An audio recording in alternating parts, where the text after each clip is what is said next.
Arranque. Bueno, buenas noches a todos. De nuevo, hoy vamos a hacer el último espacio de piezas sueltas.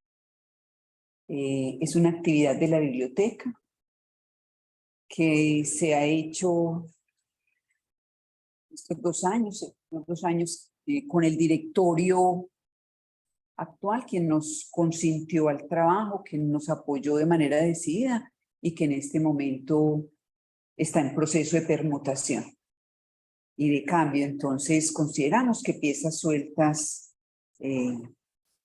hoy cerramos con esta actividad que tenemos hoy.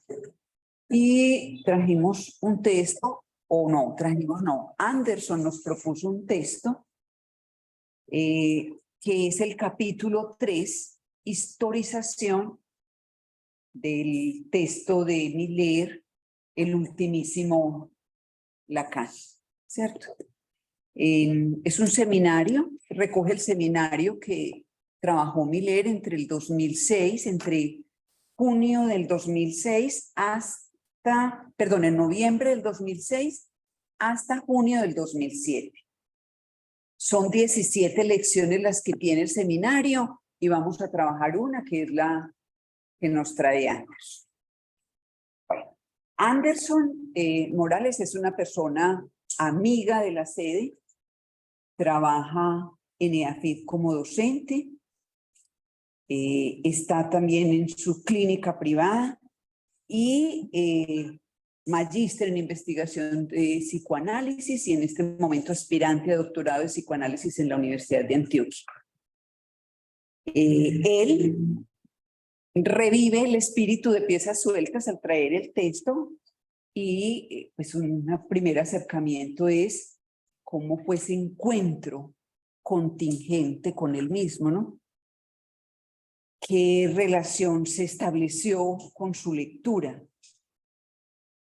¿Cómo articula Anderson este capítulo con su momento de formación? Que es bien especial porque el espíritu de piezas sueltas procura que cada uno de nosotros elija un texto de acuerdo al momento de formación que tiene. Y de acuerdo a eso, pues hace su interpretación del mismo, como toda lectura, que es decirlo como una interpretación del mismo, ¿no? Luego de que nos cuente como esa primera parte, pasamos a trabajar un poquito el texto, lo que Anderson consideró que el texto trae, que puede ofrecer, que el autor quiso decir, lo que él nos quiere compartir de eso que el autor quiso decir, cómo comprende los conceptos, cómo desglosa el capítulo, cómo lo trabajó, y hacemos como una presentación de eso que Anderson ha desarrollado.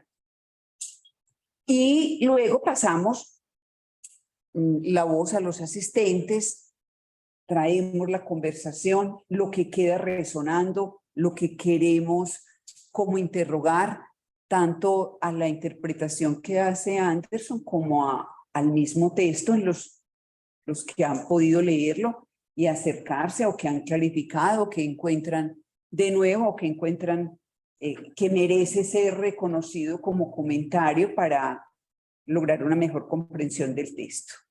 Entonces, bueno, Anderson, arrancamos como con esa elección del texto, ¿por qué lo elegiste? ¿Qué fue ese encuentro? Bueno, Cecilia, pues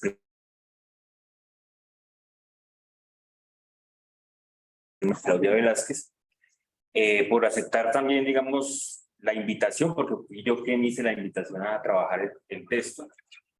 Me parece pues que este es un espacio muy interesante, precisamente en esa vía que tú planteas, y es como, bueno, no se trata de hacer calificaciones o de cosas de ese estilo tan acostumbradas en el discurso universitario, sino de que cada quien se acerque a la lectura en la que está, desde donde está, no desde el momento ideal donde se debería estar, sino desde donde se está. Entonces, el encuentro con el texto viene de hace varios años, precisamente entre el 2018 y el 2020 estuve participando de un cartel de la escuela que se nombró como Memoria y Conflicto. Ese cartel, bueno, la pregunta que tenía en ese momento era si había memoria de lo real, o había memoria en lo real. Y en ese momento, de manera, digamos, coincidencial, estaba leyendo este seminario del 2006 de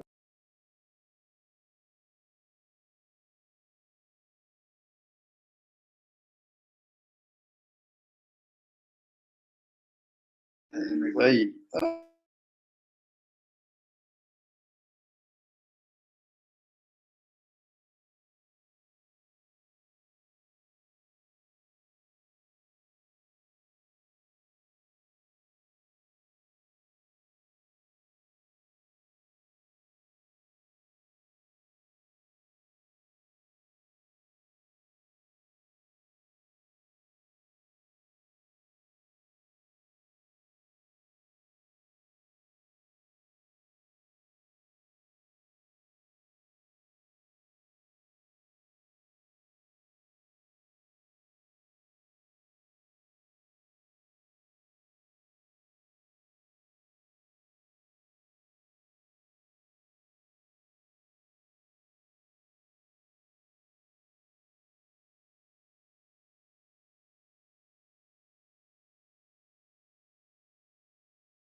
escuchas, se están diciendo.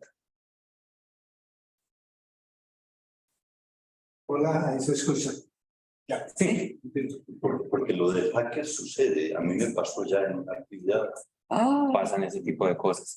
Bueno, entonces retomo donde iba. Cecilia me preguntó por el interés en el texto. Les contaba pues que había habido una experiencia previa de su trabajo en un cartel y digamos, después de ese tiempo, es decir, eso fue más o menos 2019, 2020, la cámara es 2019, 2020.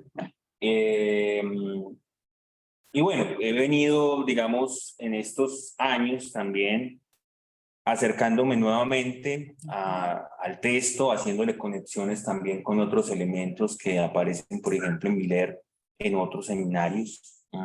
Este es uno de los últimos seminarios que da Miller, ¿cierto? Recordemos que el último lo hace en el 2011.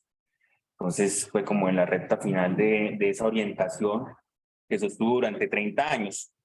Y que, digamos, este ultimísimo Lacan hace un énfasis muy interesante en lo que sería la última parte de la enseñanza de Lacan y cómo podríamos orientar la práctica cotidiana, la práctica clínica a partir, digamos, de esos elementos. Entonces, el interés también estuvo en esa vía, en poder, digamos, acercarme. En ese momento me estaba leyendo el seminario 23 también, entonces acercarme pues de una manera un poco más cómoda, porque pues Miller tiene esa gran ventaja y es que le hace a uno un poco más fácil la lectura de Lacan, lo cual no evita pues la lectura, pero digamos que lo hace más trabajado. Entonces, pues básicamente lo que vengo a presentar hoy pues es el efecto necesariamente del momento de formación en el que estoy, el efecto también digamos del trabajo en la escuela en relación, digamos, al cartel, a los carteles. Y pues bueno, también digamos la lectura, ¿cierto? Que es una práctica que se hace de manera constante sobre este tipo de elementos que son de formación. Yo quiero decir aquí una cosa pues muy personal, y es que hace algunos años, Juan Fernando, en tu seminario dijiste que te considerabas un analista en formación. Y eso para mí fue como una frase que me resonó mucho en el sentido de, bueno, es decir, por un lado, la formación nunca se acaba, y por otro lado, bueno, no hay afán, ¿cierto? Es decir, vamos construyendo de manera cotidiana, vamos avanzando. Cada vez que volvemos, así como en el análisis, cada vez que volvemos a un punto no lo atravesamos de la misma manera, no lo vivimos de la misma manera. Entonces es muy importante, por ejemplo, recoger esos efectos de lo que va dejando la vida misma y sus vicisitudes en pues, el trabajo cotidiano. Entonces, bueno, entrando, digamos, en materia, este texto, podemos poner la presentación. Yo les traje una pequeña presentación, son 2 diapositivas, realmente no son más de apoyo. La primera, pues, digamos, planteando una frase o trayendo a colación una frase de Gabriel García Márquez en su novela autobiográfica que se llama Vivir para contarla, y que, bueno, ahí está. Dice lo siguiente: la vida no es la que uno vivió, sino la que uno recuerda, y cómo la recuerda para contarla. Esto nos va poniendo un poco en la vía de lo que implica el texto.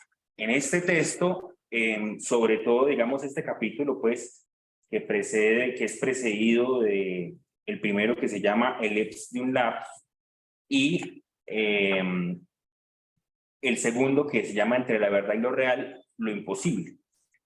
Este texto sobre la historización nos muestra también,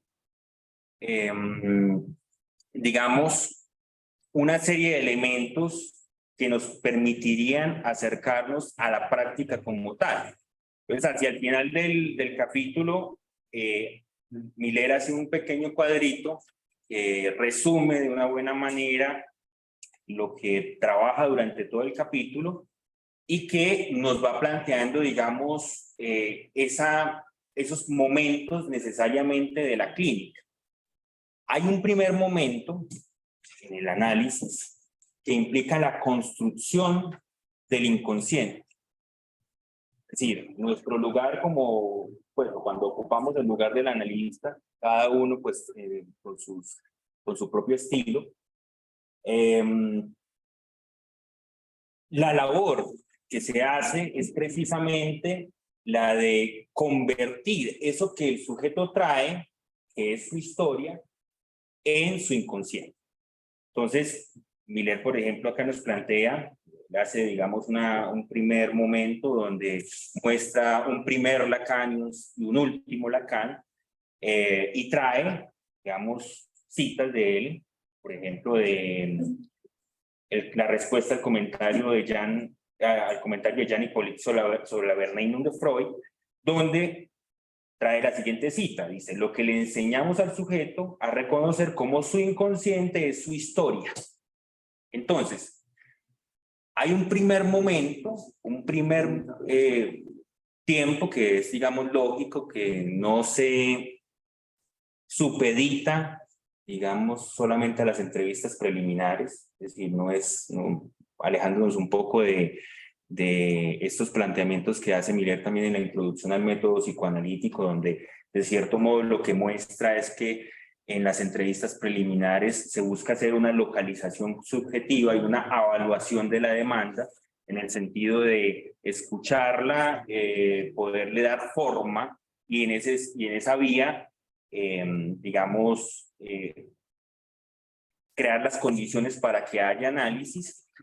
En este primer momento, que es lo que Miller nombra como el inconsciente historia, lo que se trata es de que el sujeto hable de lo que trae, hable de su historia, hable de sus vivencias, de su novela familiar, etcétera, y a partir de eso, con el efecto, por ejemplo, de resonancia de ciertas palabras que en ese sentido se convierten en significantes, con los cortes, con las escansiones, con las interpretaciones, se va construyendo el tejido lógico del inconsciente. En otro momento de este texto, no en el capítulo, sino en la página 35 del capítulo anterior, plantea precisamente que el inconsciente es el discurso del otro, que es una de estas famosas frases de Lacan, y él le hace una pequeña torsión, dice, el inconsciente es el discurso para el otro.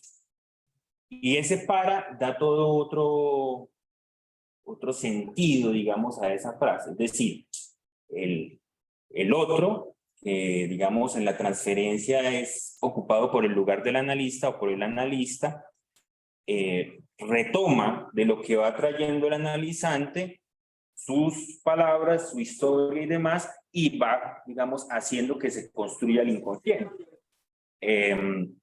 Aquí podríamos... Sí. No.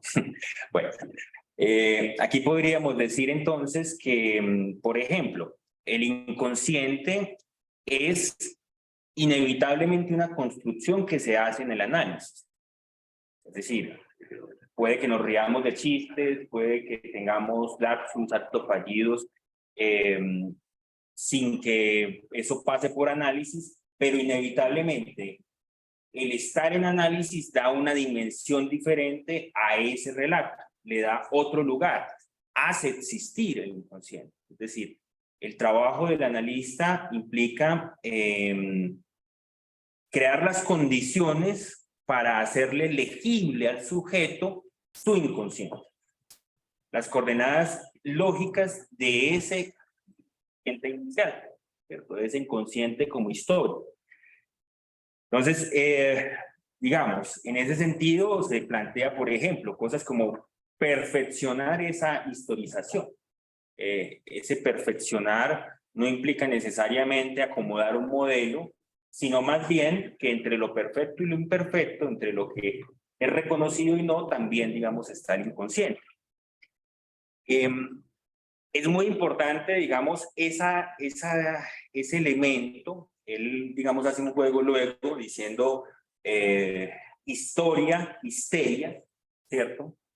Porque básicamente esta forma del inconsciente está regida por un tejido lógico que es el tejido lógico de la neurosis, de la histeria, plantea él. Y pues, obviamente, si traemos a colación lo que en la carta 46 de 1896 plantea Freud, una carta Fliess, como la obsesión, por ejemplo, o la obsesión más bien como un dialecto de la histeria, pues estaríamos hablando de la neurosis. No estamos hablando solamente, digamos, de la histeria como tal, sino de la neurosis como estructura, por así decir.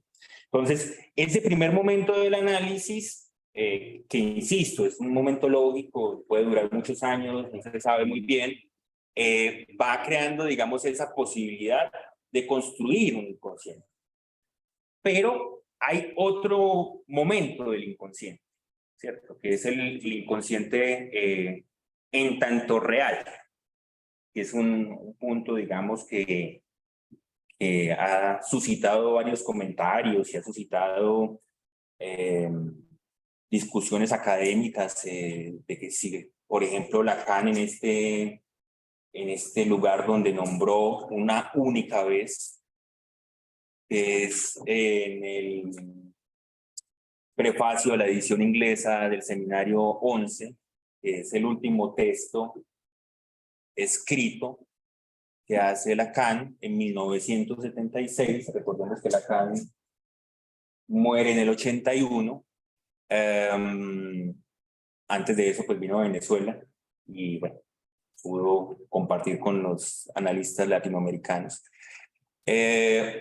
Pero digamos, en ese último prefacio, que es un prefacio bastante corto, pero muy interesante conceptualmente, básicamente los 2 primeros capítulos del ultimísimo Lacan son un comentario a la letra de ese prefacio, sobre todo de, por ejemplo, la famosa frase, cuando el EPS de un laps ya no tiene alcance de sentido, entonces podemos estar de acuerdo en que estamos en lo inconsciente, el inconsciente real, en tanto real.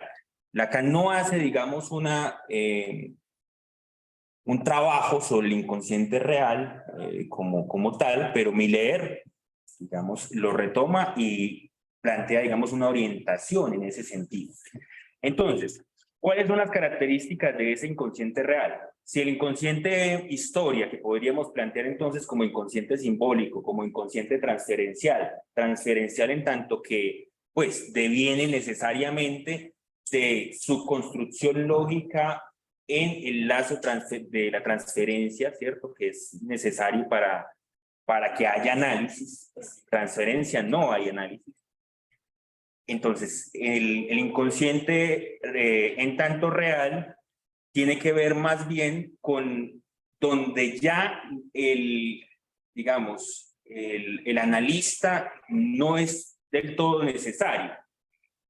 Por ejemplo, en estas citas que hace Miller de Lacan, plantea, por ejemplo, que en esa primera parte del inconsciente en tanto simbólico, es necesario el analista para precisamente hacer todo este ejercicio. Hay un elemento, digamos, de la intersubjetividad propia de la transferencia.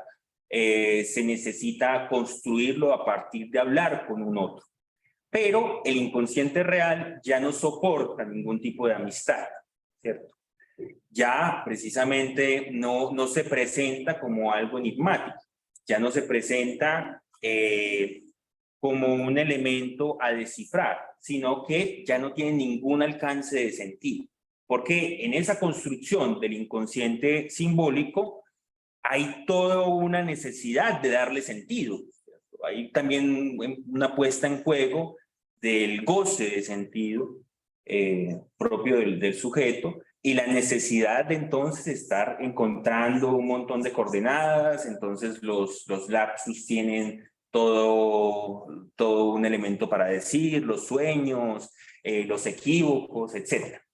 Pero en el momento donde, digamos, que también es lógico y que cada quien pues va llegando allá, en el momento en el que se está en el inconsciente real, ya todo eso casi que termina siendo un elemento innecesario. Va habiendo una acotación, una limitación del sentido, de ese goce de sentido. Miren que, por ejemplo, en los testimonios del pase, los que hacen el pase, los que han hecho el pase, generalmente plantean la localización de una cifra, de una nominación, ¿cierto? De un nombre de goce. En este momento recuerdo, por ejemplo, el de Gorostiza, ¿cierto? El calzador sin medida, que duró mucho tiempo él hablando en su análisis del sin medida, que era un significante que le venía de la madre cuando él se atragantaba con golosinas. Entonces vos sos un sin medida. Y el calzador, que tiene que ver también con toda una tradición familiar, porque pues él viene de una familia de zapateros y obviamente pues los calzadores siempre tienen una medida. Lo que él logra hacer como un cierto oxímoron, una contradicción, es nombrar eso. Entonces, por un lado está el hecho del calzar, pero sin medida como nombre también de su deseo de analista. Es decir, no hay que acomodar al que llega a lo que se podría llegar a esperar, que sería cualquier forma de la medida, meterlo en una determinada categoría diagnóstica, por ejemplo, sino alojar la subjetividad tal cual venga. Entonces, sí, don Fernando. Perdóname, ya que invocas el nombre de goce de Gorostiza, me hago la pregunta si ese nombre de goce es una construcción histórica o pertenece al orden de lo real? Bueno, esa es una tremenda pregunta, Juan Fernando, así toda corchadora. Bueno, es que mira, precisamente va en la vía de lo que trato de transmitir. Es decir, ¿cómo accedemos nosotros a lo real? Es una pregunta que a mí siempre me ha inquietado. No accedemos a lo real por lo real. Accedemos a lo real precisamente por las vueltas de lo simbólico. ¿Cierto? Entonces, poco a poco va a aparecer. ¿Cuál es la mejor forma de darnos cuenta que estamos llegando a un punto de real? Cuando hay angustia. La angustia, pues, Lacan lo dijo con todas las letras, y no es así porque Lacan lo dijera, sino porque es un fenómeno, es básicamente el afecto de lo real. Entonces, al menos en lo que yo he leído de los testimonios de Gorostiza, este elemento del sin medida era algo que lo angustiaba muchísimo, porque por un lado era la nominación de la madre, por su manera sobre todo de disfrutar de las golosinas, pero también, digamos, era un elemento con el que él no podía, porque entonces él trataba siempre de acomodar a todo el mundo en una cierta medida.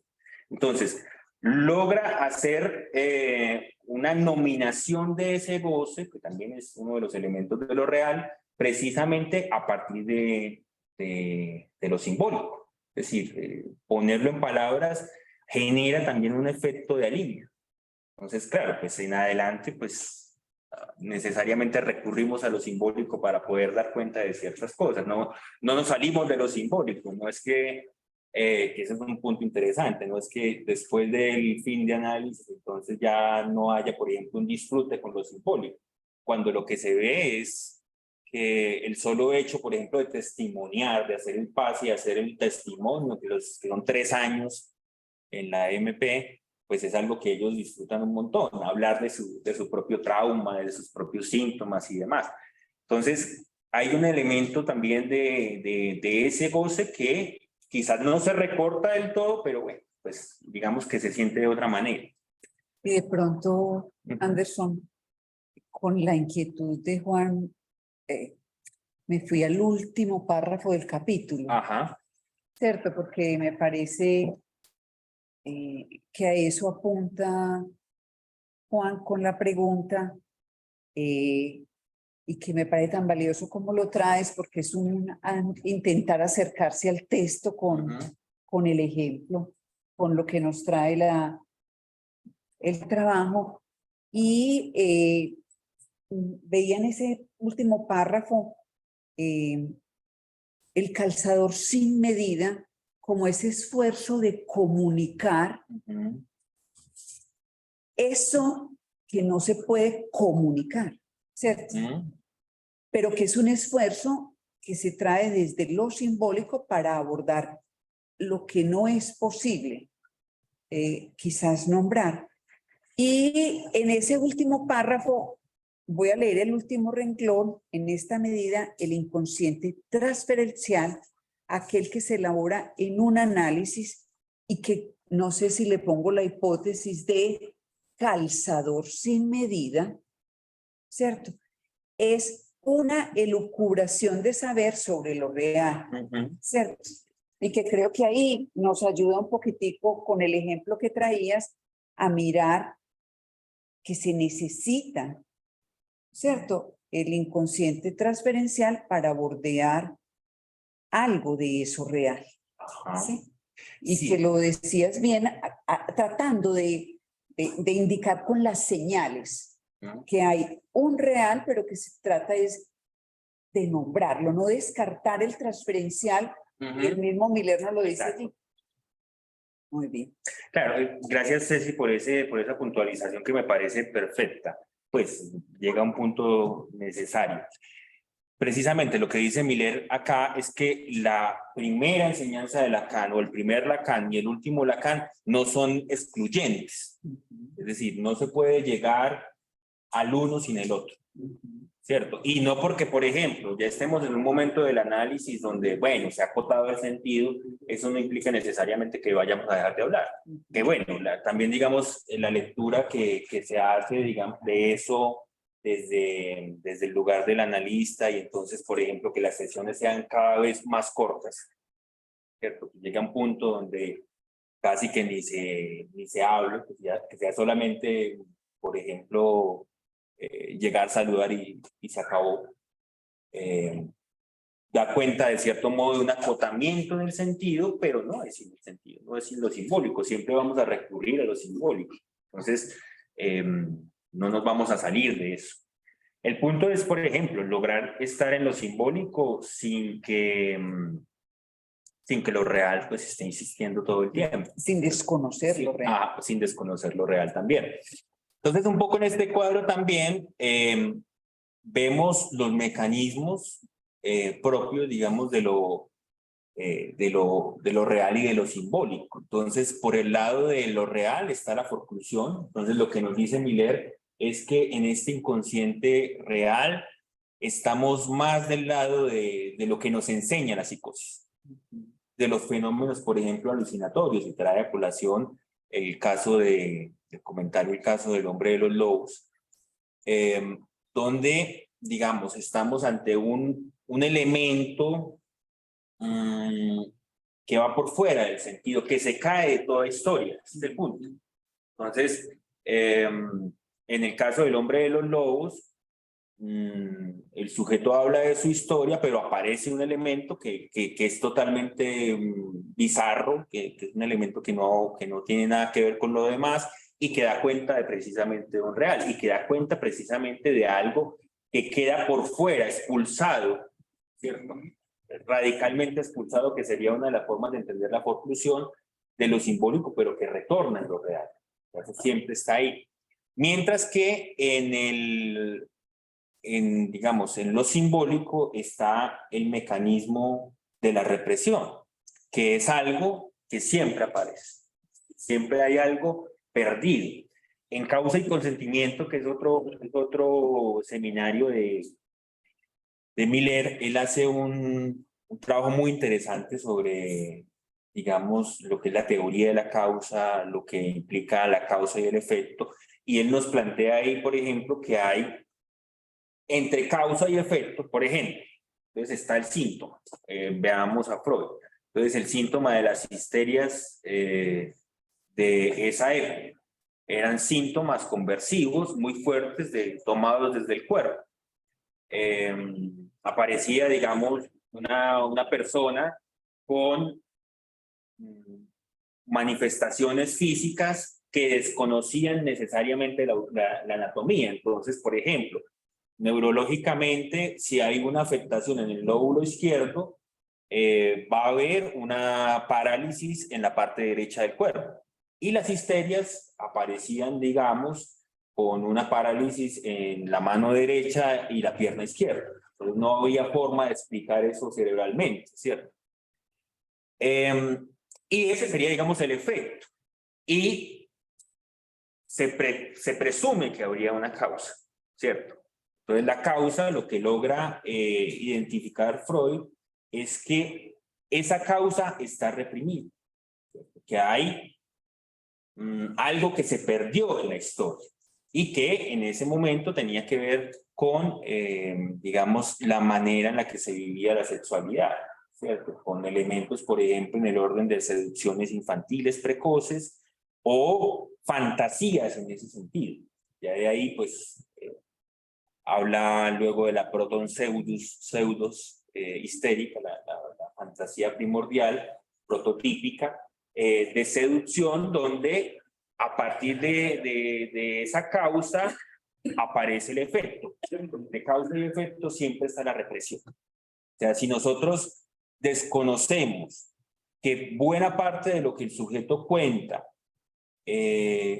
no es del todo, digamos, no solamente exacto, sino que está excluido de ahí. Un elemento, por ejemplo, puede ser afectivo, porque en nuestra época es muy común llegar y escuchar a personas que dicen, no, es que yo soy así, así, así, y yo sé por qué es, ¿cierto? Porque tuve tal problema en tal momento,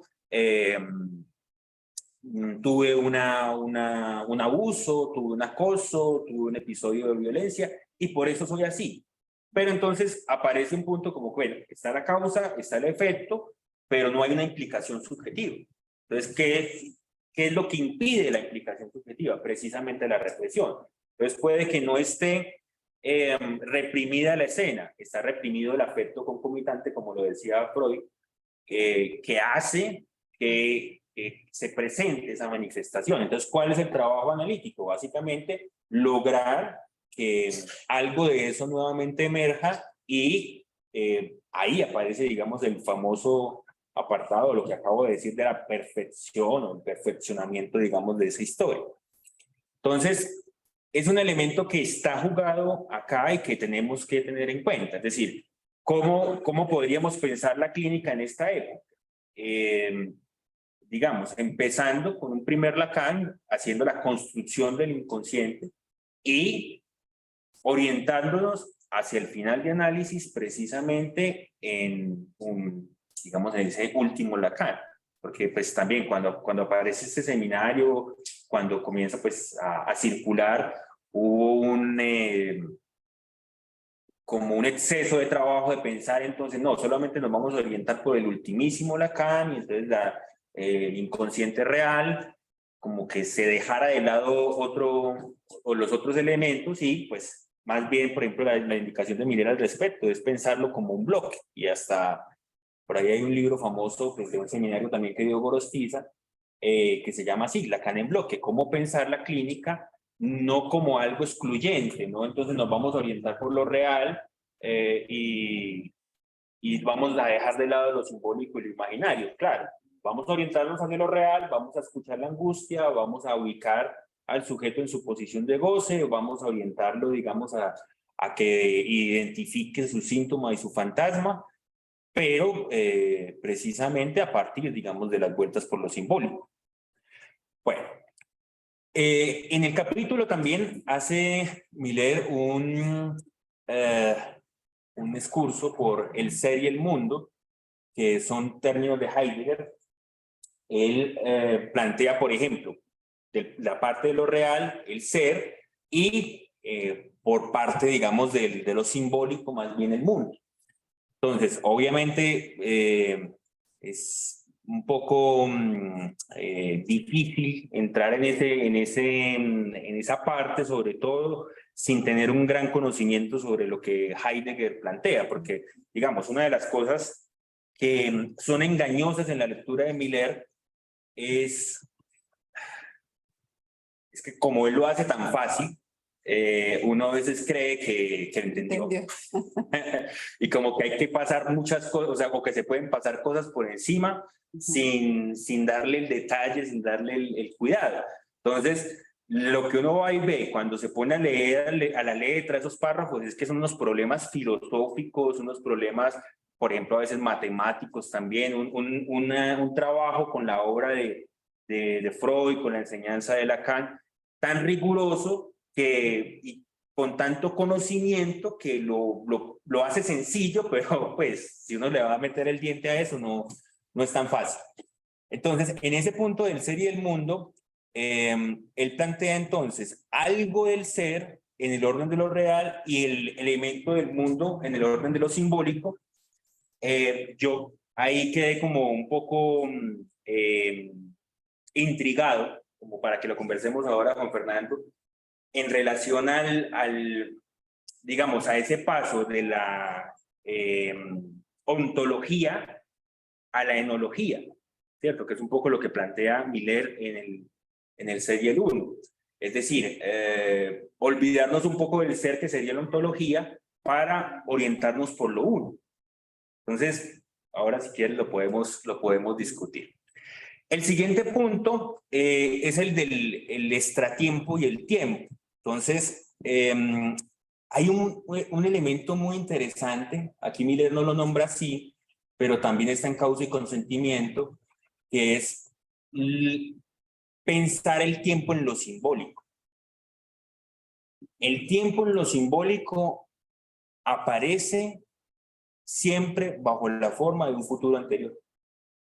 ¿Qué es un futuro anterior? Es decir, esa tendencia subjetiva a no poder vivir lo que está pasando dentro de su contingencia, sino necesariamente a meterlo dentro de la cadena simbólica, a leer, digamos, lo que está pasando con esa cadena, con esa historia de vida, y hacer en ese sentido que pareciera que siempre pasa lo mismo. García Márquez, que traía ahora, pues tiene, digamos, esa gran genialidad, por eso es que se gana el Nobel con esa novela de 100 años de soledad, demostrar cómo, de cierto modo, hay un predominio de lo simbólico, como diría Úrsula Iguarán, el tiempo da vueltas en redondo. Y entonces ella lo que veía era que a los buen días les pasaba siempre lo mismo. Entonces era como que la historia se repetía muchas veces con diferentes personajes, pero no había nada nuevo. Entonces, ese es un punto interesante, porque cuando estamos en lo simbólico, en el inconsciente simbólico, vivimos siempre en ese punto, en que todo ya pasó. Y nosotros, nuestra sociedad, por ejemplo, hace muchos planes, muchos proyectos, en las empresas hacen proyecciones, hacen toda una serie de elementos, pero que básicamente es esa proyección del pasado para controlar algo que en sí mismo no existe, que es el futuro, y que en todo caso, si se presenta, siempre va a ser de manera contingente, sí, de manera inesperada. Pero nosotros no podemos hacer con lo inesperado. Es decir, eso es un mal del sujeto, por así decirlo. Entonces, ahí, si pensamos un poco desde la lógica de lo real, podríamos estar abriendo la posibilidad a que el día a día sea inevitablemente contingente. Quizás eso es algo que nos presenta de manera muy evidente la práctica clínica. O sea, podemos tener la agenda, ¿cierto? Entonces a las 8 viene tal persona, a las 8:30, a las 8:15, etc. Pero lo que trae nunca va a ser lo mismo. Así sea una vuelta sobre ese punto de la historia nuevamente, porque no pasamos siempre de la misma manera. Entonces, ahí, digamos, sería todo un reto poder vivir el día a día como un real contingente, no como algo que ya pasó, que ya sucedió, que simplemente vuelve a pasar. Y entendía un poco, Anderson, esto del tiempo trabajado por el lado de la historia, como tú llamas de lo simbólico, en un continuo, ¿cierto? Nació en tal año, en tal otro fue a tal parte, en tal otra pasó esto, sin espaciecitos, ¿no es cierto? Es un continuo la historia. Entonces pasó esto en esta época, después vino esta otra época, después vino aquel. Es un continuo, ¿no? Pero hacia lo real, por eso es el espacio, ¿cierto? Son cortes, son discontinuidades que no permiten armar la historia completa y que allí hay diferencias necesarias de ubicar cuando se escucha, ¿no es cierto? Esa continuidad no es preciso y en muchas oportunidades buscamos escuchar en un continuo, a ver qué pasó en el continuo. Y creo que es necesario abrirnos a los espacios. A los espacios. Es que precisamente por eso Miller plantea que en esta lógica de lo real, la orientación es por la psicosis. Cuando escuchamos a un psicótico, miren el principio que nos plantea Lacan en el seminario 3. Cuídense de comprender, o sea, no busque comprender. Porque el psicótico tiene eso, o sea, comienza a hablar de una cosa, sigue a la otra, se va acá, más allá, o de buenas a primeras llega y dice alguna cosa como, por ejemplo, llega hablando de algo que ya venía hablando, lo mete a uno en la conversación, pero, digamos, es como un asunto que no se rige por las leyes de lo simbólico. Entonces, mientras que la cadena simbólica está regida por la historia, por el lenguaje y por lo intersubjetivo, por el otro sujeto. Es decir, la historia, la vida vivida como una historia, que es un poco lo que les traía ahora con este pasaje de 100 años de vivir para contarla, y es que, bueno, no es lo que uno vive, sino lo que uno recuerda y cómo lo recuerda para contarlo, las leyes del lenguaje, la metáfora y la metonimia, ¿cierto? Y el otro sujeto en ese juego intersubjetivo. Pero lo real es sin ley. Lo real es sin ley. Entonces, precisamente ahí es cuando nos podemos orientar por la alucinación como paradigmática, en tanto que falla en la historización. Y es algo que no cuadra, ¿cierto? Es algo que no cuadra. Una vez en una práctica, en un trabajo institucional, pues un chico psicótico, pues yo le pregunté en consulta que por qué estaba ahí. Entonces me decía, no, lo que pasa es que el gato me dijo 240 veces que lo matara. 240 veces, todos los días me decía que lo matara. Entonces estuvo 240 días dejando para después la acción, hasta que cogió una cauchera, era un chico del campo, cogió una cauchera y mató el gato. Y entonces, cuando mató el gato, pues los padres le preguntaron que bueno, que por qué había matado el gato. No, porque el gato me dijo 240 veces que lo matara. Pues, claro, este muchacho no está bien, se lo llevaron para Anderson. se lo llevaron por allá para un elemento de salud mental y bueno, terminó, digamos, recluido. Pues no se puede nombrar de otra manera, al menos como estaban en esas condiciones. Precisamente porque no estaba dentro de la historia, no estaba dentro de todas estas todos estos elementos que son para todos como igual. Tiempo lógico, nos dice. Estaba en el tiempo lógico. Ajá. En relación al tiempo, miren, por ejemplo, esta cita que les traigo esto es de un poema de Jaime Sabines. Dice, ¿es que hacemos las cosas solo para recordarlas? ¿Es que vivimos solo para tener memoria de nuestra vida? Porque sucede que hasta la esperanza es memoria y que el deseo es el recuerdo de lo que ha de venir. Miren esa belleza, ¿cierto? Cuando nosotros nos hacemos planes, siempre lo que hacemos es un ejercicio de proyección del pasado hacia el futuro. Ese futuro donde compensamos lo que no tuvimos o donde gozamos más de lo que nos resultó satisfactorio. Entonces, hasta el deseo es el recuerdo de lo que ha de venir. Y esa es la trampa de lo simbólico. En eso estamos todo el tiempo. Y es muy difícil salir de ahí. Entonces, la historia, la vida vivida como una historia, dependiendo, pues cada sujeto lo nombra a su manera. En algunos es la historia de los triunfos, en otros es la historia de los sufrimientos, de las penurias, de las dificultades. En otros es la historia de ciertas complicaciones. Bueno, cada quien construye la propia. Bueno, sí. Es que no quería dejar pasar el caso que trajiste del muchacho y el gato. Para pensar como con ese ejemplo. Caso, no sé, llamarlo. La viñeta. Para pensar los dos inconscientes, me refiero a este, pues, ¿qué pensar?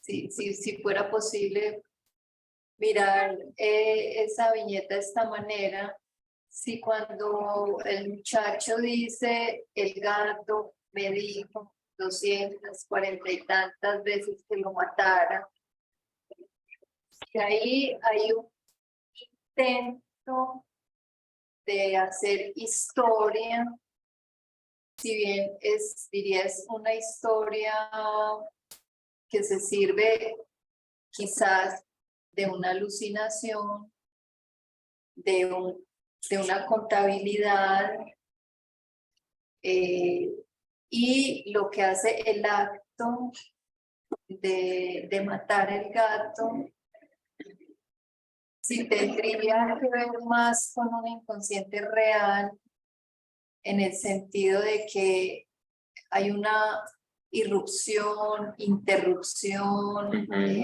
La falla. la Falla. falla, él usa varios términos aquí. Extratiempo. En la página 44, forclusión, expulsión, rechazo, cercenamiento,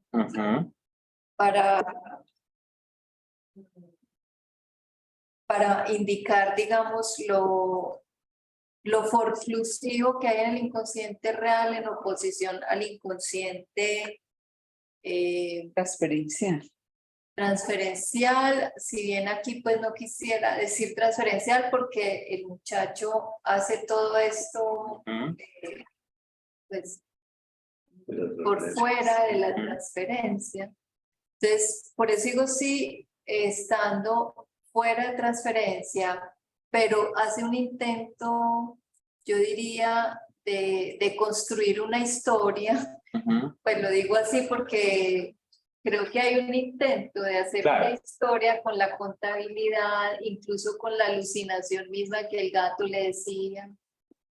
Si bien aquí la alucinación está del lado del inconsciente real, pero si acaso hay un intento de hacerlo, pues falla, pero hay algo ahí que, no sé, de lo que el muchacho puede dar cuenta, quizás, incluso el acto se lo explica, y con lo del tiempo, se lo explica retroactivamente con la contabilidad que lleva de cuántas veces el gato le ha dicho que lo mata. Bueno, es solo como para, a la luz de este ejemplo, mirar si es posible pensar algo, pues es solo una hipótesis, pues así un poco rápida, pero con los elementos que nos traes, si se pudiera pensar así. Sí, sí, Claudia, muchas gracias. Mira,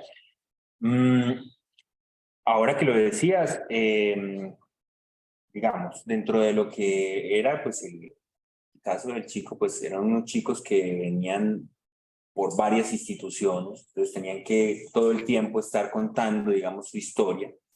Y precisamente en ese ejercicio de estar contando la historia es cuando armaban, de cierto modo, como esa explicación que tú planteas, porque de cierto modo esa posibilidad de retroactividad para darle sentido es un elemento, digamos, de lo simbólico, ¿cierto? Hay un momento donde pasa algo, pero se deviene traumático precisamente a partir de un segundo momento, donde hay una retroacción sobre lo que pasó para entender qué fue lo que pasó, ¿cierto? Que es, digamos, el esquema que nos plantea Lacan leyendo los casos de Freud, sobre todo el caso de la pequeña Emma, ¿cierto? Que es un caso de abuso, digámoslo así, donde hay un primer momento donde el tendero le hace, digamos, un tocamiento y ella luego entra en la adolescencia a la misma tienda, él se sonríe y entonces cuando él se sonríe, ella hace una conexión con lo que había pasado y aparece, digamos, el valor traumático de lo que pasa. Entonces, a partir de ese momento ya no quiere salir ni ir a esa tienda sin acompañante.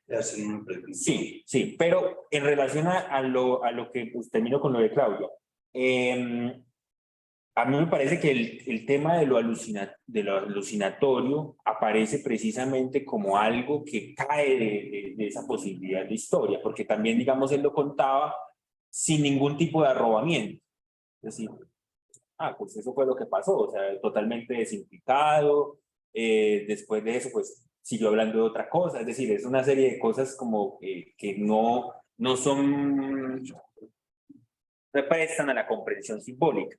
Por eso es que Lacan también, digamos, en ese seminario de la psicosis lo que dice es, bueno, cuídense de comprender, porque comprender implica necesariamente encadenar en las leyes de lo simbólico algo que es una emergencia de lo real. ¿Cuál es la pregunta? Gracias.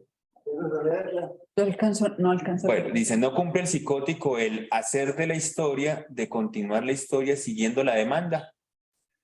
Pues venía desde la neurosis, precisamente la historia se arregla, es agujereada por el sujeto neurótico.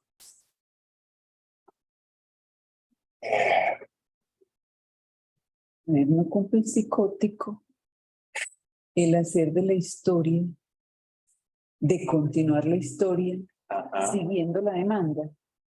Es más por ese lado, ¿cierto? Continuar la historia siguiendo la demanda. Es decir, cuando se le pide que, o sea, el hecho de que se le plantee que cuente su relato implica meterlo en la lógica de los psicólogos. Entonces, él hace su relato precisamente buscando satisfacer esa demanda. Pues vería,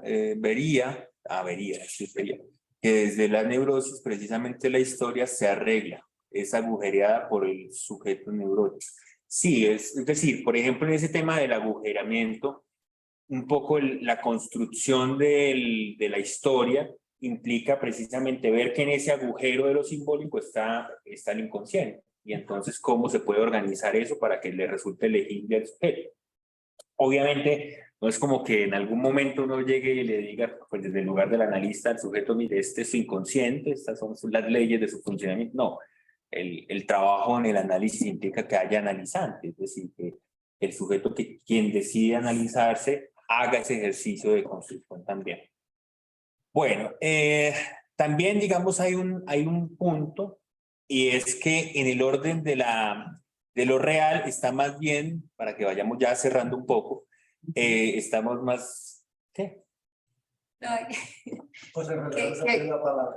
Ajá. No, que siguieras y más bien estamos interrumpiendo, ¿no? Ah, bueno, sí, perfecto. Sí, Ahí, sí. pues, Armando quiere. Sí, También la sala que te interrumpe. Pues los También. invitados. Abre la ventanita de los participantes.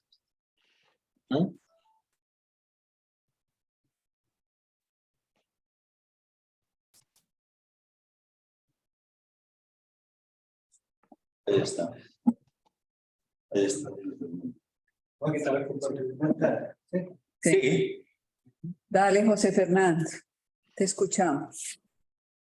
Con relación a la pregunta que hacía Claudia o la observación que hacía Claudia, quisiera que pudiéramos pensar que los psicóticos no tienen un estándar y que, por ejemplo, en M, esa construcción del acto logró un cierto anudamiento, cosa que parece en el caso que trae Anderson no es factible o no fue posible, más bien el chico lo volvió paisaje, mientras que en M sí hay un efecto de estabilización.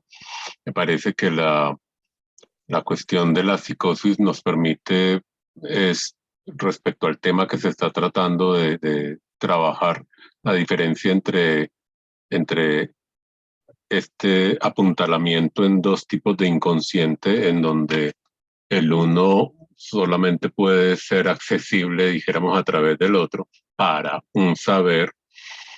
La cuestión queda como también en evidencia a partir del caso Joyce, ¿sí? Que me parece que Joyce hace un ejercicio, un saber hacer sin estar bajo la transferencia, que también es una manera también de mostrarnos que la psicosis no siempre responde al modo Schreber, ¿sí? Y que tenemos que trabajar mucho en eso de desestandarizar también, como todos estos conceptos que tenemos de alguna forma muy en esa primera enseñanza o en esa primera lectura que se lograba a partir de lo que era el psicoanálisis leído desde el inconsciente transferencial. Bien, era hasta ahí. Gracias. Gracias, José. Y no sé si el ejemplo también, y José que está ahí nos puede ayudar. Ojo. El ejemplo que trae el texto cuando se privilegia el inconsciente historia, que privilegia lo verdadero sobre lo real. Y en este caso, en el inconsciente real, se supone que de lo real surge la verdad. Entonces, en este caso, es lo real del sujeto que hace surgir la verdad de él mismo, ¿cierto? El que 240 veces lo real, pero en lo contrario es la historia, lo verdadero que tiene la historia, que es la verdad mentirosa, tapa lo real, ¿cierto? Entonces, ¿cómo el caso pudiera permitirnos ver esa inversión de lo verdadero tapando lo real para el inconsciente historia al inconsciente real, que es lo real cubriendo la verdad mentirosa? No sé si pudiéramos ver en el ejemplo esa forma. O sea, si yo lo plantearía de otra forma, pues no creo que el caso nos permita ese planteamiento, ¿sí? Ajá. Para este chico, dijéramos, el valor de la verdad no tiene valor de verdad. Sí. Me parece que eso es necesario tenerlo en cuenta. No podemos pensar la verdad como la implicación que puede tener el anudamiento, una verdad que haga anudamiento. Esta verdad no hace anudamiento. Pero Sí. surge, ¿no es cierto? Es decir, Surgió en un acto, pero ese acto, al parecer, no tuvo una mayor efecto en la estabilización del chico. ¿Sí? Mientras que en EME, el acto hizo estabilización, hizo anudamiento. ¿Sí? Entonces, me parece que es importante como no enredarnos con el concepto de verdad cuando hay algunos casos en los que la verdad no tiene valor de verdad. Claro, ese es un punto importante, porque aquí cuando Miller nombra la verdad implica que en el inconsciente, en esa construcción del inconsciente simbólico, cuando aparece algo que es nombrado como una verdad, hay una implicación subjetiva. Es decir, se genera un cierto movimiento. Y digamos, cuando por ejemplo no se lleva un análisis hasta las últimas consecuencias, cuando se hace un trabajo clínico, conquistar algo de esa verdad puede generar un efecto, por ejemplo, terapéutico. El sujeto ya, pues con eso Sí. dice, no, ya no tengo que volver. Es lo que dice José, que no se dio en el caso, pero insisto, de pronto es cómo ver, cómo surge lo real en la verdad de ese sujeto, y al contrario en otro, sin saber, tiene José toda la razón, no se estabiliza, no es el caso M que logra estabilizarse. Sí. Pudiera verse ahí el surgimiento, me parece bueno. Bueno, continuando un poco con lo que digamos se plantea en este cuadrito. Entonces, del lado de lo real estaría la reminiscencia y del lado de la historia la rememoración. Entonces, ese acto de estar recordando, de estar volviendo a traer las cosas, de no dejar pasar, por así decirlo, ciertas cosas que sí suceden, pero que tienen que estar volviendo, y hay un goce también en ese acto de estarlo trayendo todo el tiempo. Mientras que del lado de lo real estaría más bien la reminiscencia, que tiene de cierto modo un contenido un poco como de epifanía, como algo que aparece como de manera, digamos, inesperada y que va mostrando algo, ¿cierto? La reminiscencia tiene esa característica, pareciera que está alejada de la historia.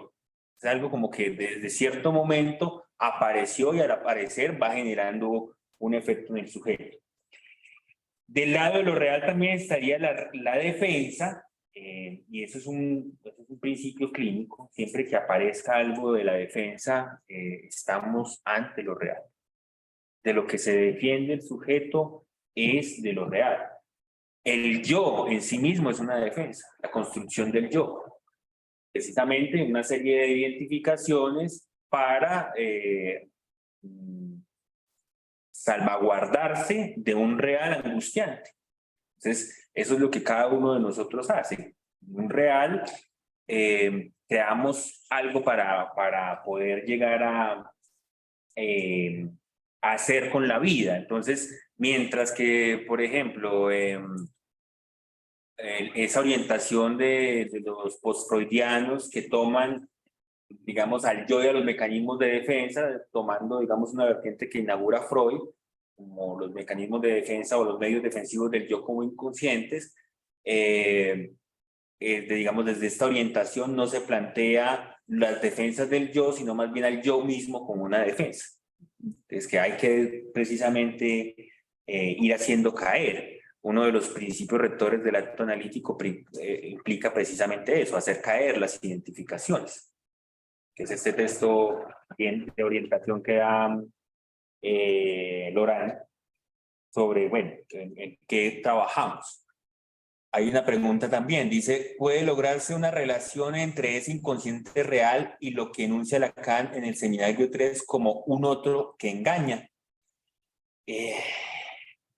Yo creería que lo real nos llama engaños. Pues es decir, de cierto modo, para traducirlo en términos simbólicos, habría que pasarlo por las vueltas de los símbolos, pues de la palabra, de las leyes del lenguaje, metaforizarlo, hacer una metonimia o hacer metonimias, pero digamos, si estamos en el terreno del otro, estamos necesariamente en lo simbólico. O sea, que el otro engañe, que haya una operancia del deseo del otro como deseo del sujeto de modo alienatorio, pues estamos en lo simbólico. Cuando hablamos de lo real, estamos hablando de algo que emerge y que entonces, ¿cuál es el detalle? En esa orientación, digamos, hacia lo real en la clínica, que, digamos, no se le busca sentido, ¿cierto? No se lo pone en la vía, por ejemplo, de ese otro que engaña. Sí, dale. No sé si sea estrictamente a lo que se refiere Isaac, creo que es la pregunta. Isaac, sí. Pero bueno, como para aportar algo al asunto del otro y el inconsciente real o el inconsciente historia,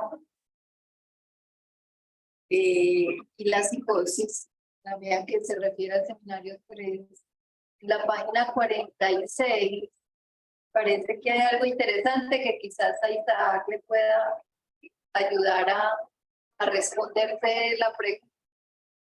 Y cuando se refiere a Kim Miller lo voy a leer. La alucinación no está hecha para un otro, no está determinada por el discurso del otro, no está en el lugar del otro y es por eso mismo imposible de situar.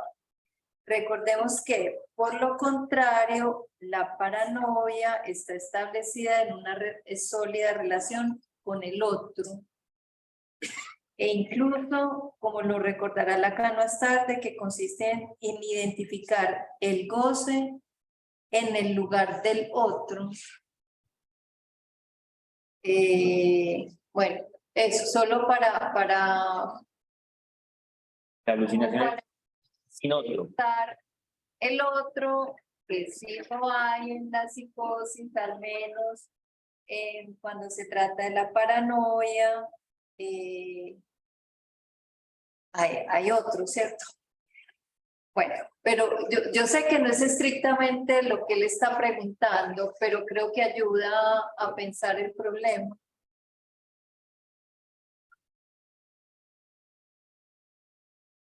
Sí, como un otro que no engaña, un otro que engaña. Bueno, aquí precisamente en esta página está el hecho de que la alucinación es sin otro. Entonces, es decir, es caído de punto. Bueno, entonces, del lado de lo simbólico está la resistencia. Entonces, recordemos que la misma transferencia es una resistencia. La manera como Freud nombraba la transferencia era eso, era como algo que obstaculizaba, de cierto modo, sobre todo el amor de transferencia o las pasiones jugadas en el vínculo transferencial, como algo que generaba, digamos, una dificultad para el análisis, porque entonces el sujeto comenzaba a centrarse más en la persona del analista que en la función del analista. Que recordemos pues que digamos, el lugar del analista es una función más que la persona. La persona puede tener sus cosas, pero desde ahí no está actuando como persona, está actuando precisamente desde esa función. Y digamos hacia el final nos hace, digamos, una manera de pensar, por ejemplo, lo pulsional y el síntoma. El síntoma estaría más del lado de lo simbólico, en ese sentido. Precisamente, lo que me permitió entender esto es volver a causa y consentimiento, que muestra cómo precisamente el síntoma es un efecto de significación, digámoslo, ante un real traumático. Aparece el primer momento de lo real traumático y tiene que haber un segundo momento donde de manera retroactiva se vuelva sobre eso, se le dé un sentido y aparezca, digamos, lo sintomático. Entonces, sin eso no es posible el síntoma. Miren que plantea el síntoma, no el santón. Si estuviéramos hablando del santón, el santón implica un arreglo del sujeto precisamente de sus tres registros, de lo real, de lo simbólico y de lo imaginario, pero contando con un más allá del sentido. Y desde el lado de lo real está la pulsión. La pulsión, por ejemplo, el sujeto pulsional es siempre feliz. Pues aparece siempre una satisfacción, la pulsión está siempre satisfaciéndose. De manera, digamos, por ejemplo, lo que aparece muchas veces en los casos, las personas que se quejan de cierto elemento, pero del cual no se pueden mover. No se pueden mover de eso porque la pulsión necesariamente siempre se satisface. Ahí está, digamos, dándole vueltas a esa satisfacción, mientras que lo que implicaría sería, por ejemplo, hacer un elemento más allá de eso. Entonces, bueno, Sí, yo creo que sí, vamos cerrando, vamos conversando, algún otro elemento que quizás podamos resaltar.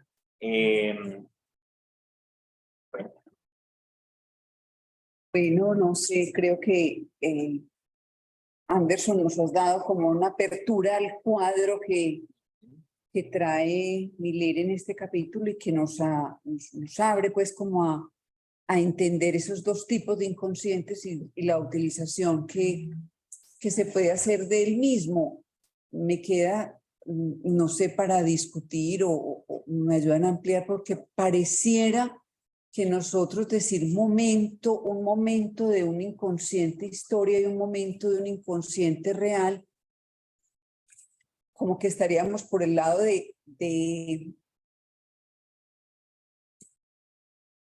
como que de un momento que en el análisis se presentan inicialmente como historia para llegar al inconsciente real. Y creo que el llamado del último Lacan no es esperar el pase ni el último momento para darle lugar al inconsciente real, ¿cierto? Y que ese inconsciente real es para contar con él desde el mismo momento en que se inicia un trabajo de análisis, ¿no es cierto? No es para pensar que solo al final pudiéramos incluir el inconsciente real. Entonces, ¿qué implicaría para todos nosotros incluirlo? Y cómo cambiaría un poco el devenir pues en el análisis de incluir ese inconsciente real, que me parece que es la pregunta. Bueno, Francisco. Bueno, con eso que dice Cecilia, a veces cuando las personas llegan a consulta, a veces llegan por un encuentro con ese inconsciente real. Ajá. Es decir, cuando hay un encuentro con la angustia o esto que se hace angustiante, que los lleva a decir voy a ir a buscar al psicólogo, a buscar al analista o cualquier cosa. Es precisamente por el encuentro con ese inconsciente real. Está ahí. Ya en esos primeros momentos empiezan a buscar una forma de historizar, de meter todo esto en el relato, de responder a la demanda de esta pregunta que le hace el psicólogo o el analista.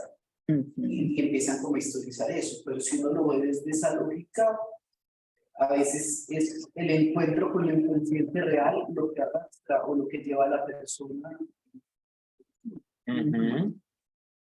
Y quizás lo que a veces lo sostiene en el trabajo. ¿Qué lugar darle y cómo cubrir eso de historia y para qué y por qué? ¿Y en qué momento? ¿Cierto? Que sería importante hacer un cálculo, ¿no?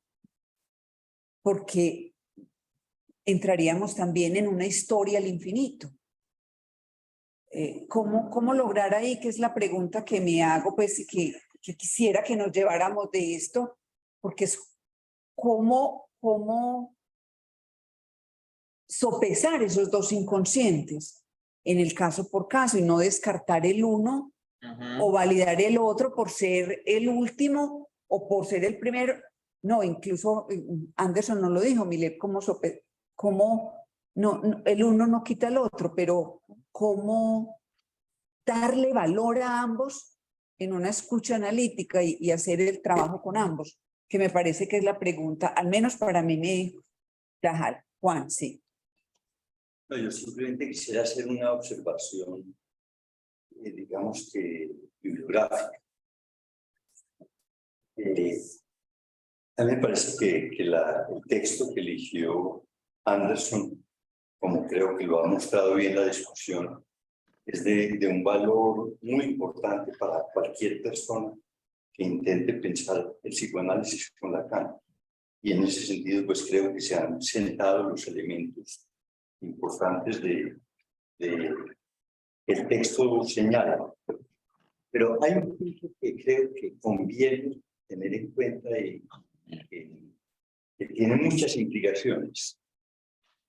Y es que Millet pone un acento importante en el texto del valor que tiene el capítulo 9 del Seminario 23 del Sant'Onofre, que se llama De lo inconsciente a lo real, en donde está evidentemente en el término, en el título mismo, condensada toda la problemática que ha desglosado esta noche Anderson.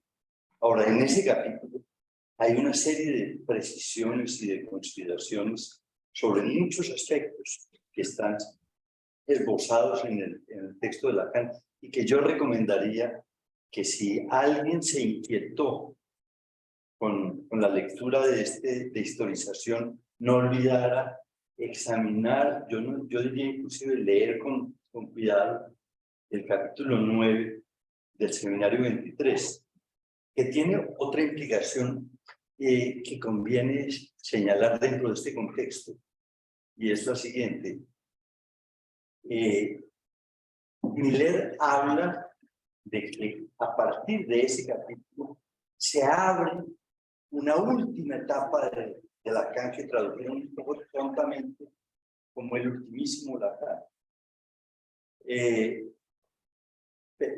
Esa última etapa señala la marca justamente este capítulo 9 del Seminario 23.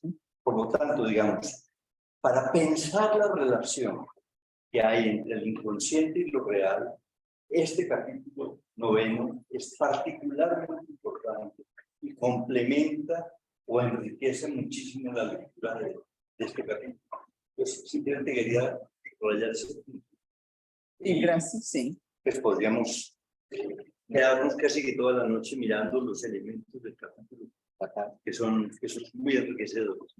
Oh, muchas gracias, Juan Fernando. Y bueno, me parece que en relación a estas precisiones, sí, la orientación de Miller es interesante. O sea, no es que el primer Lacan excluya al último o viceversa. Entonces, claro, como lo diría Francisco, parece muy interesante esa precisión. Es decir, cuando algo de lo real emerge es que buscamos qué hacer con ese real, cómo ponerlo en palabras, cómo ponerlo en lo simbólico. Y digamos, también puede aparecer o sea, no solamente, digamos, yendo a un analista, sino, por ejemplo, a través de los rituales, que también son formas de lo simbólico, a través del arte, a través, bueno, algún elemento que permita. Tratamientos de lo real. Sí, sí, sí. Uh-huh. Pero es importante, digamos, afinar la escucha hacia eso, hacia ir ubicando lo real desde el inicio. Es una orientación a lo real en la práctica cotidiana. Bueno, hay pistas, ¿cierto? Está la angustia, está el goce, está, digamos, la forma en la que aparece lo pulsional.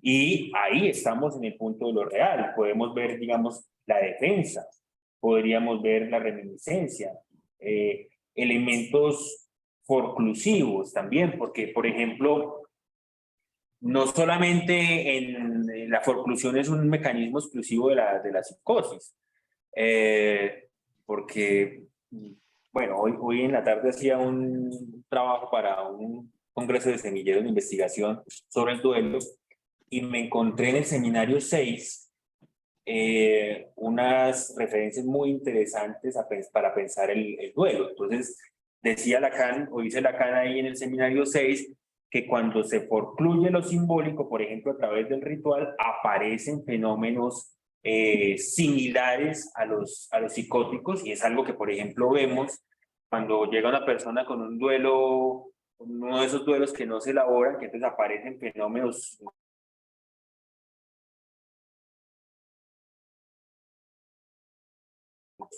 lo escucho, siento su presencia, es como si me asustó, me tiró los pies, bueno, cosas así por el estilo. Eso es verdad. Eso es verdad. ¿Es verdad o es lo real? ¿Verdad o es real? Sí. Precisamente, pues ahí aparecen ese tipo de elementos. Entonces, claro, estamos ante un real. Estamos ante un real que hay que darle trámite y no solamente diciendo, bueno, pues hay que trabajar como tal, sino ver qué elementos aparecen en ese sentido. También hay desencadenamientos en la neurosis. Pues eso es algo que hay que ver, sobre todo con esta orientación por las psicosis ordinarias, ver esos puntos de desenganche del otro. Muy bien. Bueno, me queda resonando, Juan, con el tratamiento de lo real. ¿Qué especificidad a ese tratamiento? Cierto que creo que es una pregunta que no debemos cerrar. Una anotación simplemente al respecto. Pues, ese es un punto que tiene muchísimo que ver en Freud, por ejemplo, en el trabajo que hace Freud sobre la guerra. Porque Freud considera que hay dos tratamientos